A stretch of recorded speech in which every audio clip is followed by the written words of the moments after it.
ये कहानी मैंने खुद नहीं बनाई है। ये कहानी मुझे बताई है मीरा भाभी ने, जो पहले हमारे पड़ोस में रहती थी। और जब उन्होंने मुझे ये कहानी सुनाई थी ना, भाई सच बोल रहा हूँ, मेरे हाथ ठंडे पड़ गए थे। मुझे उम्मीद है आप भी इसे पूरा सुनेंगे। तो चलिए कहानी शुरू करते हैं। सबसे पहले मैं आपको थोड़ा सा बैकग्राउंड समझा देता हूँ ताकि आगे की कहानी आपको ठीक से समझ आए। मीरा भाभी उत्तराखंड के एक बहुत ही रिमोट पहाड़ी गांव से आती है। ऐसा गांव जहां आज भी सड़क नहीं जाती, मोबाइल नेटवर्क सिर्फ पहाड़ की एक चोटी पर मिलता है और रात के बाद लोग घर से बाहर निकलने से डरते हैं।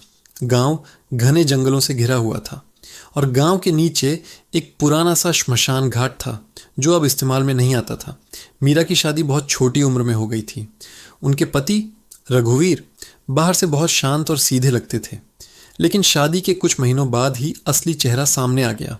रघुवीर शराब पीता था, काम नहीं करता था और गुस्सा बेहद खतरनाक था। मीरा को अक्सर मारता था। गांव में कोई कुछ नहीं बोलता क्योंकि पति है। शादी के 3 साल बाद मीरा माँ बनी, एक लड़का, और बस यहीं से सब कुछ बदलने लगा। बच्चे के जन्म के कुछ ही महीनों बाद रघुवीर के पिता हरिदत्त काका अजीब हरकतें करने लगे।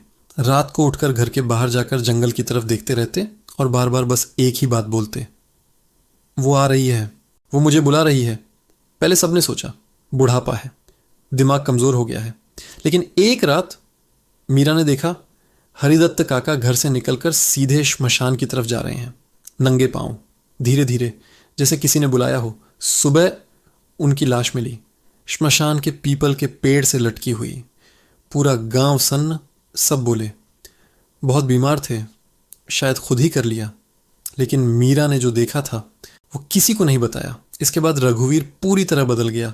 वो भी रात को उठकर अकेले जंगल में जाने लगा और अक्सर बोलता, मेरे अंदर कोई बैठा है मीरा, वो मुझसे बातें करता है। एक दिन उसने बताया, वो औरत जिसने हमारे खानदान को श्राप दिया था वो वापस आ गई है। मीरा को लगा शराब का नशा है। लेकिन फिर एक एक करके गांव के बुजुर्ग मरने लगे। सभी की मौत एक जैसी, फांसी। उसी श्मशान वाले पेड़ से। गांव के पंडित ने तब सच बताया। करीब 80 साल पहले रघुवीर के परदादा ने एक औरत को गर्भवती हालत में घर से निकाल दिया था। वो औरत श्मशान में ही मर गई थी। मरते वक्त बोली थी, तेरे घर का हर मर्द इसी पेड़ से लटकेगा। और दोस्तों, वो पेड़ आज भी खड़ा है। एक रात मीरा ने देखा रघुवीर अपने ही बच्चे को गोद में लेकर श्मशान की तरफ जा रहा है।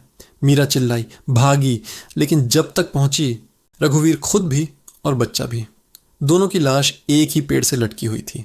मीरा बेहोश हो गई। कई साल बाद मीरा उस गांव को छोड़कर शहर आ गई।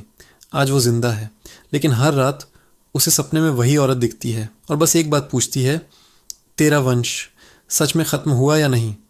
दोस्तों, मीरा भाभी आज भी जिंदा हैं, लेकिन वो कहती हैं जिस ख़ानदान पर किसी औरत की बद्दुआ लग जाए उसे कोई भगवान भी नहीं बचा सकता। तो दोस्तों, कहानी यहीं ख़त्म होती है। अगर आपको ये कहानी पसंद आई हो तो वीडियो को लाइक ज़रूर कीजिएगा। कमेंट में बताइए, क्या आप ऐसी कहानियों पर यकीन करते हैं? और हाँ, अगर आपके पास भी ऐसी कोई सच्ची या डरावनी कहानी है तो आप मुझे भेज सकते हैं।